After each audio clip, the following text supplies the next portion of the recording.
لیکن کیا ہم فری اینڈ فیئر الیکشن کے بغیر اس ملک کی جمہوریت کو مضبوط کر سکتے ہیں؟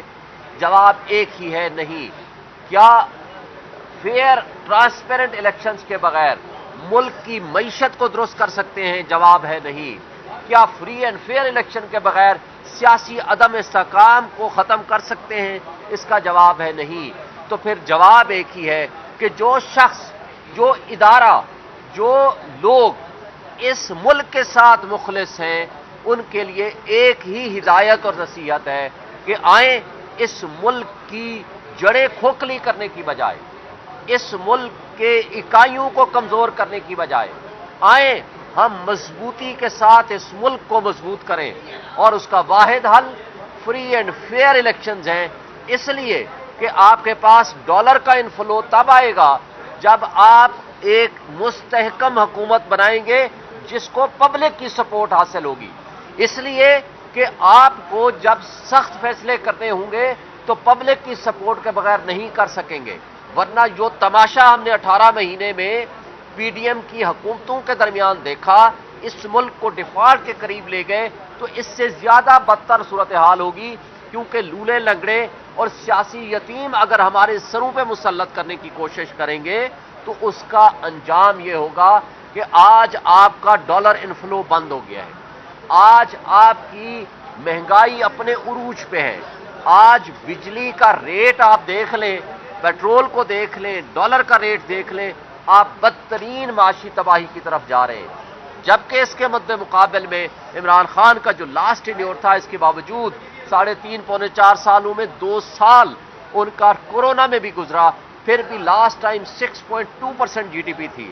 اس وقت $24 بلین کا آپ کے پاس ریزرو تھا اور ڈالر انفلو تھا، اس لیے کہ اوورسیز آپ کے اوپر تب انویسٹمنٹ کرنے کے لیے آئے گا جب یہاں سٹرانگ جمہوری حکومت ہوگی۔ اس لیے کہ جس شخص کے یا جس پرسنالٹی کے یا جس پارٹی کے لیڈر کے پیسہ باہر پڑا ہوگا، جس کی انویسٹمنٹ باہر ہوگی، تو وہاں کس منہ سے وہ ان کو کہے گا کہ اپنا پیسہ لے کر آئیں، یہاں آ کر انویسٹ کریں؟ وہ کہہ نہیں سکتا۔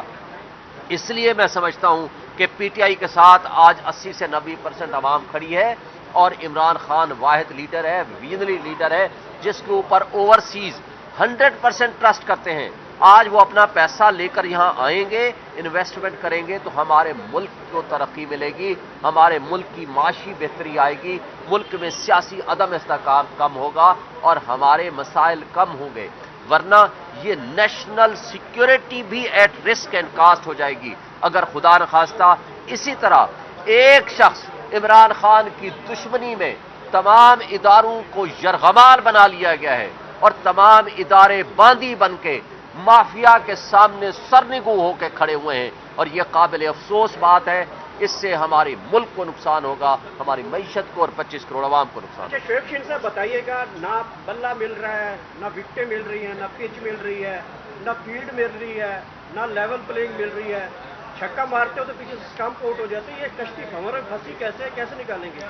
آج بھی تھر تھر کانپ رہے ہیں وہ لوگ جو ہمیں بلے کا نشان نہیں لینے دیتے، آج بھی وہ کانپ رہے ہیں وہ لوگ جو ہمارے لوگوں کو اٹھا رہے ہیں، لوگوں کے اوپر تشدد کر رہے ہیں۔ اس سب کچھ کے باوجود جو ہمارے ساتھ ہو رہا ہے، اس ظلم، جبر اور بربریت کے ماحول کے باوجود بھی ہم ہر حلقے میں مقابلہ کریں گے، ہمارا ہر لیڈر اور ورکر مقابلہ کرے گا، الیکشن لڑیں گے اور الیکشن جیتیں گے۔ آپ کو اگر 1 سال پہلے یاد ہوگا، عمران خان کا انٹرویو 4 باتیں کی تھی عمران خان نے۔ نمبر 1 کہ یہ لندن پلان کے تحت یہ مجھے جیلوں میں بند کریں گے۔ نمبر 2 نواز شریف کو لائیں گے، ان کے مقدمے ختم کریں گے اور اس کو اہل کریں گے۔ 2 تیسری بات انہوں نے یہ کی تھی کہ ہماری پارٹی کو ڈسمنٹل کرنے کی کوشش کریں گے، لیکن یہ 3 باتیں مکمل ہو چکی ہیں۔ چوتھی بات کی تھی کہ اس کے باوجود ہم انشاءاللہ الیکشن جیتیں گے، اور آپ کو 8 فروری کو نظر آئے گا کہ ہم الیکشن جیتیں گے۔ شیخ صاحب، الیکشن میں 1 مہینے سے بھی کم ٹائم رہ گیا، کہیں کوئی سیاسی سرگرمی ملک میں نظر نہیں آ رہی، نہ کوئی لیڈر باہر نکل رہا ہے، نہ کہیں سے ورکر باہر نکل رہے ہیں۔ آپ ہر حلقے مقابلہ کرنے کے کہہ رہے ہیں، کمپین کون چلا رہا ہے؟ آپ کے اکثریت تو کینڈیڈیٹ صاحب کے وکیل ہیں، وہ صبح شام عدالتوں میں رہتے ہیں، کمپین کیسے چلائیں گے حلقے میں؟ آج آپ کو میں بتا رہا ہوں، میں خود کینڈیڈیٹ ہوں، میں عدالتوں میں بھی ہوتا ہوں، میں حلقے میں بھی ہوتا ہوں۔ الحمدللہ میں جس حلقے اور جس ایریا میں جا رہا ہوں لوگوں کی محبتیں اتنی ہیں، ووٹ عمران خان کا ہے، ووٹ پی ٹی آئی کا ہے، ووٹ نظریے کا ہے. ہم پورے پاکستان میں کمپین بھی چلائیں گے، لوگوں کے پاس جا بھی رہے ہیں اور جائیں گے، انشاءاللہ آپ کو رزلٹ بتائے گا. سرویز کے اوپر تو پابندی ہے، لیکن رات کو جو غریدہ فروخی صاحب کی ایک ویڈیو لیک ہو رہی ہے اور وہ مسلم لیگ نون کے حلقے کا سروے کر رہی ہیں اور وہ لوگوں کے ساتھ انگیج ہو رہی ہے کہ بات کیسے کرنی ہے، ان کے سرویز کے اوپر کوئی پابندی نہیں ہے اور باقی جو دیگر ٹی وی چینل ہیں ان کے اوپر پابندی ہے کیا؟ ہائی کورٹ نے آرڈر کر دیا ہے کہ اب آپ سروے کر سکتے ہیں اور سروے چلا بھی سکتے ہیں، لیکن دوسری بات کچھ صحافی حضرات پی ایم ایل این کو سپورٹ کرنے کے لیے پہلے جا کر بتاتے ہیں کہ یہ ہم سوال کریں گے اور یہ آپ نے جواب دینا ہے، وہ بھی ویڈیو آ چکی ہیں. یہ قابل افسوس ہے، یہ صحافت نہیں ہے. اس کے علاوہ جو کچھ ہو سکتا ہے میں وہ الفاظ استعمال نہیں کرتا. Thank you. بلے کے حوالے سے پشاور ہائی کورٹ میں ابھی تک ڈیسیژن نہیں آیا، جبکہ یہاں پر بھی آپ نے پٹیشن اپنی واپس لے لی ہے. آپ کو پورا اعتماد ہے کہ آپ کو پشاور ہائی کورٹ سے اچھا فیصلہ؟ دیکھیں ہم یہاں اس لیے واپس لیے کہ ہم نے وہاں ہائی کورٹ میں یہ اسٹیٹمنٹ دی ہوئی تھی. انشاءاللہ ہم امید رکھتے ہیں کہ وہاں سے ہمارے حق میں فیصلہ آئے گا، اور اگر خدا نہ خواستہ کوئی ایشو ہوا تو ہمارا سپریم کورٹ کا دروازہ کھلا ہے، ہم دوبارہ یہاں آ جائیں گے. وہ انٹرم آرڈر کے خلاف آرڈر تھا جو ہم نے واپس لیا. Thank you.